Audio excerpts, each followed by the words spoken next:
بسم الله الرحمن الرحيم الحمد لله رب العالمين والصلاة والسلام على رسول الله صلى الله عليه وسلم. maanta waxaan ka hadlaynaa isticmaalka social media waxyaabaha wanaagsan buu qofka social media isticmaalaya inuu sameeyo iyo waxyaabaha laga fiican yahay.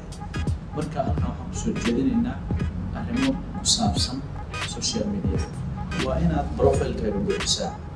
profile-ka markasta uu buuxo magacaaga iyo information-kaaga iyo location-kaaga waxyaabaha asaasiga ah waxay caddaynaysaa inaad tahay qof jira oo xaqiiqiya oo meel lagu hagaaganayo. sidaa daraadeed qof walba waxaa laga rabaa inuu buuxiyo profile-kiisa. ha samaysan profile-lo fara badan. dadka qaybtooda waxay ku leeyihiin waxaan leeyahay hal Facebook, laba Facebook, saddex Facebook, laakiin samayso hal mid oo aad xogtaada isugu geysay kuwa kalena iska jooji. ogow wax kasta oo aad share garaysid ama tweet garaysid ama post garaysid waa waxay ka tarjumayaan maskaxdaada iyo fikirkaaga. haddaba ka digtoono ahow qof saaxiib ah si aad u heshid asxaab. macnaheedu waxaa weeye inaad noqotid qof friendly waa inaad noqotid si adigana aad u heshid asxaab. ha noqon qof baryo badan ama baahi badan. kala soo qaad fadlan like gareeya sawirkan, fadlan share gareeya muuqaalkan, fadlan saa sameeya kadibna asxaabtaada wax macquula u soo geliya. iska ilaali sawirrada ama qoraalada isbaamka ama fayraska ah ee mar walba ku soo dhacaya. furi haddii aad furtidna keligaa siin. ahow qof transparency ama qof waxa uu sheegaya ay dhabka tahay. markasta oo waxa aad soo gelisay su-aal adag la weydiiyo ama dooda kugu adkaata ha ka carari. commentiga ha delete gareyn.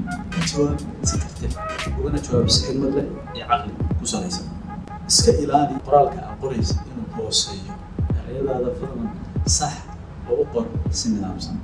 ha ku qorin fartaada oo dhan ama waxyaabaha soo gelinaysid far waaweyn. dadka qaybtooda markay wax qorayaan kulli waxay ka dhigaan far balballaaran oo waaweyn. qof walba kugu soo darsada ha iska aqbalin. qofka aad dooranaysid oo asxaabtaada ka mid noqonaya profile-kiisa fiiri, waxyaabuu soo geliya fiiri, sawirradiisa waa fiirin kartaa. iska hubi qofka. ahow qof deeqsi ku ah dadka inaad taqdiirisid ama aqoonayso wanaagooda. qofka maqaal fiican soo geliya, sawir fiican soo geliya, sheeko fiican, video fiican soo geliya. shaargaree oo u dhiirigeli oo dheer waxaad soo geliso wax wanaagsan si adigana waxaaga lagu shaargareeyo oo loo faafiyo. u dhaqan sida aad jeclaan lahayd in adiga lagula dhaqmo. waa muhiim inaad dadka ixtiraamtid. fadlan ula dhaqan dadka sidaad jeceshahay adiga in lagula dhaqmo.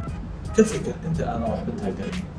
waa muhiim dadka qaybtooda mawduuc aan khuseyn haddii aad u taageeraysid ama qof aan aqoon aad wax u taageeraysid dhibaatada leedahay. fadlan ka fikir intaadan wax taageerin. sheeg meesha aad xogta ka soo qaadatay. haddii kama soo qaadato warbixin baa soo qaadatay ama qoraal baa soo qaadatay ama maqaal baa soo qaadatay ha ka boodin ama ha ilaawin. fadlan waxaad tidhahdaa xigasho waxaan ka soo xigtay meeshaas ama meeshaan ama halkaas.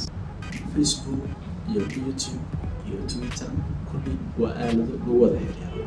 ku raaxayso asxaabtaadana kula xiriir. waa Abdullaahi Bootaan wadin leh ka faa'iidaysi wacan. ha ilaawin inaad la wadaagto asxaabtaada. fadlan share sii kanaalkeena YouTube-ka, subscribe leh page-keena Facebook like sii. wasalaamu calaykum waraxmatullaahi wabarakaatuh.